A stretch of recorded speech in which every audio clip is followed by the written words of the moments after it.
Dear students, Assalamu alaikum. Today's topic is double fertilization. Double fertilization किस तरह होती है? पहले हम बताएंगे फर्टिलाइजेशन क्या होता है. Fertilisation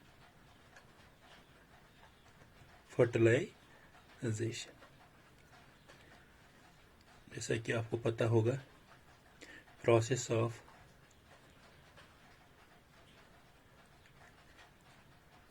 union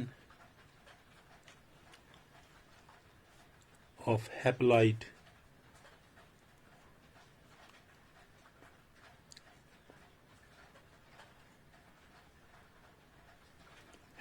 male with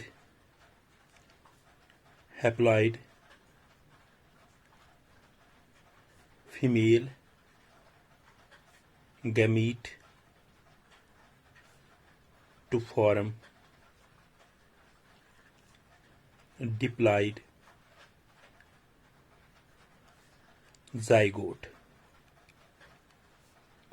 is called fertilization.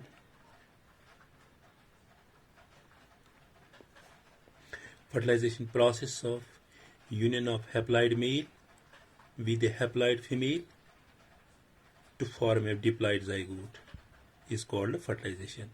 Haploid male और haploid female ये क्या बनाते हैं? Diploid zygote.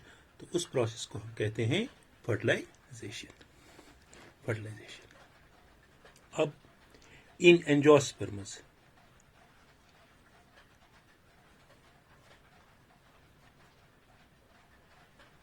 Angiosperms double fertilization takes place. Double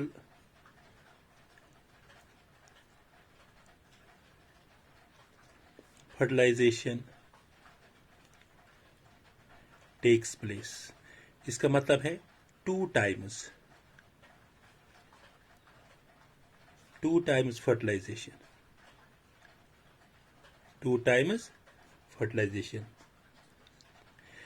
scientist का नाम था नोआ सैचन, जिसने पहले बताया ल्यूमिनस मोर्टिगोन एंड फर्टिलेरिया प्लांट्स पे इन्होंने बताया. इसमें क्या होता है? मेल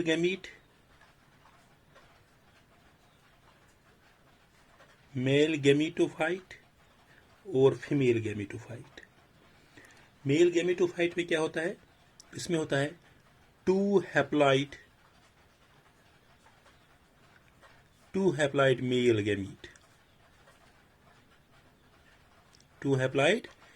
गैमीट एंड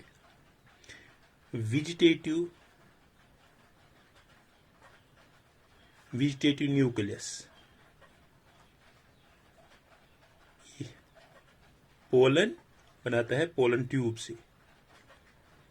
और फीमेल गैमीटोफाइट, इसमें होता है 7 सेल्ड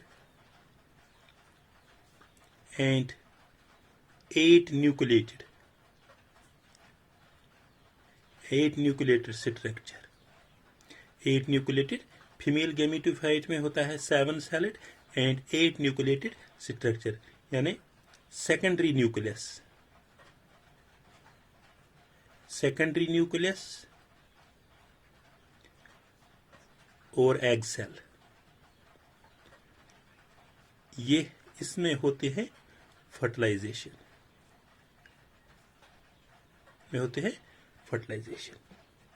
अब हम बताएंगे first fertilisation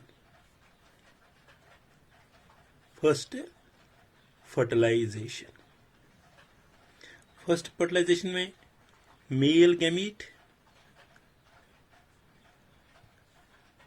haploid, egg cell ये भी हैप्लॉइड होता है, तो ये बनाता है जाइगोट। जाइगोट बनता है 2n, that is a diploid. और ये जाइगोट डेवलप होता है, ये बनाता है एम्ब्रियो। ये बनाता है एम्ब्रियो। ये फर्स्ट फर्टिलाइजेशन होता है। और सेकंड फर्टिलाइजेशन,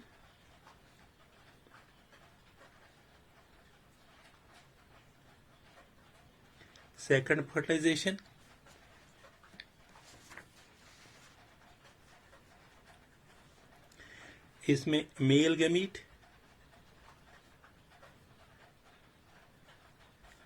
और सेकेंडरी न्यूक्लियस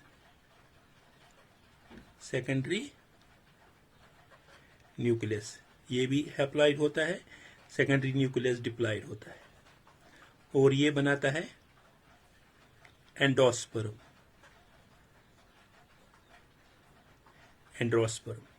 ये एंडोस्पर्म जो होता है, ये न्यूट्रेटिव टिश्यू होता है, ये 3n होता है, और ये नरिशमेंट देता है।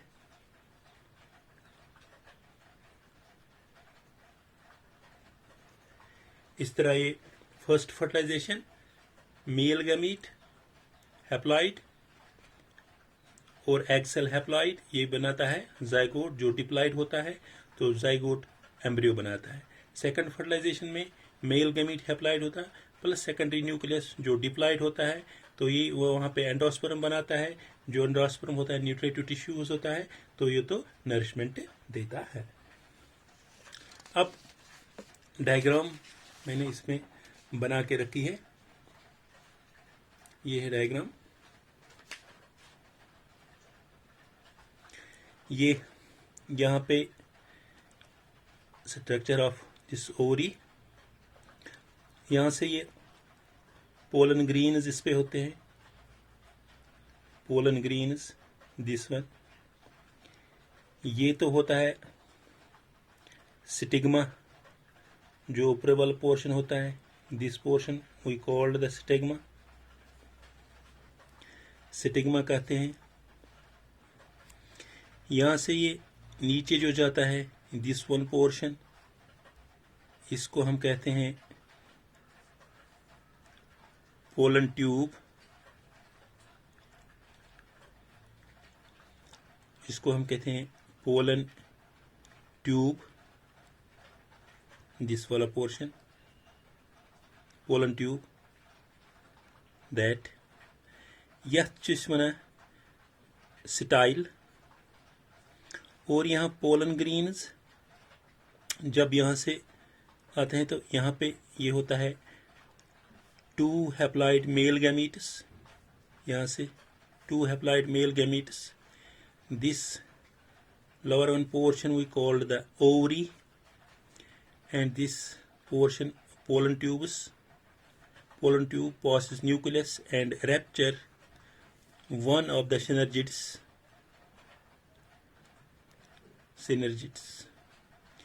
यहाँ पे होता है, this ovule consists of 7 celled and 8 nucleated structure.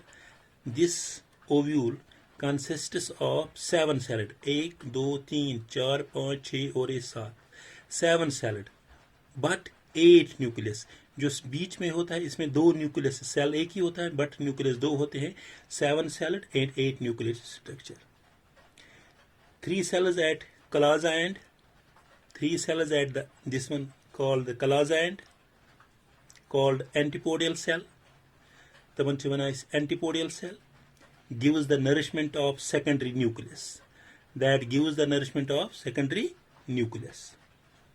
Secondary nucleus consists of 2 nucleus. This one secondary nucleus consists of 2 nucleus but 1 cell. इस तरह होते हैं, 2 न्यूक्लियस इसमें होते हैं बट सेल एक ही होता है। Secondary nucleus in centre, 2 nucleus and 1 cell. Cell एक ही होते बट न्यूक्लियस में 2 होते हैं। 3 cells at the micropylar end, that one 3 cells यहाँ पे, इसको हम कहते हैं micropylar and.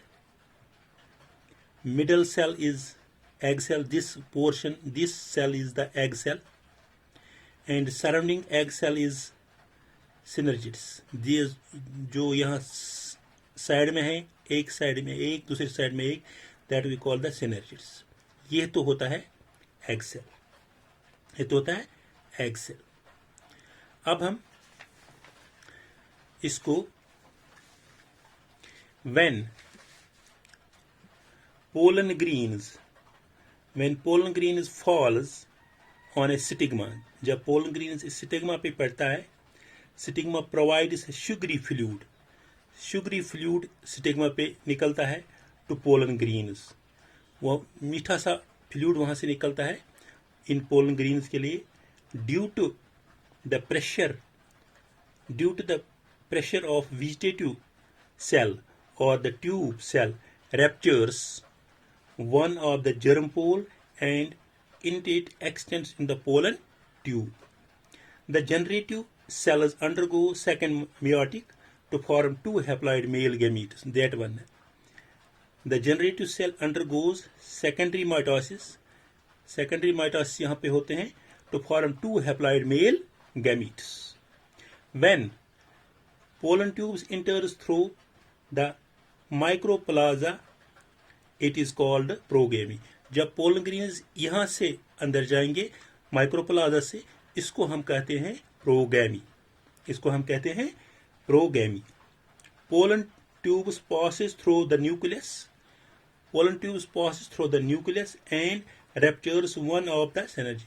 Pollen tubes pass through the nucleus, यहाँ से होता है और rupture करता है. When pollen tube is involved in fertilization, जब ये pollen tube involve होता है fertilization, it is called the sphenogamy. It is called the sphenogamy. Pollen tubes is involved in fertilization, it is called the sphenogamy. First male gamete fuses with egg. First male gamete fuses with egg. This one. यहाँ पे first fertilization होते हैं. First male gamete fuses with egg cell to form a zygote. To form a zygote. First fertilization में male gamete plus egg cell जब fuse होते हैं तो ये बनाता है zygote. That is a diploid. That is a diploid 2n, which develops into a embryo. इसके बाद ये embryo बनाता है, जैसा कि मैंने पहले ही उस डायग्राम में आपको बताया. Then in second male gamete, जो second male gamete होता है वो fuse होता है with secondary nucleus. With secondary, this one जो बीच में होता है, secondary, second fertilization, male gamete plus secondary nucleus to form a endosperm, to form a that is the 3n. This is the how double fertilization takes place. Double fertilization किस तरह होते हैं angiosperm से. This was all about the today's topic. Thank you.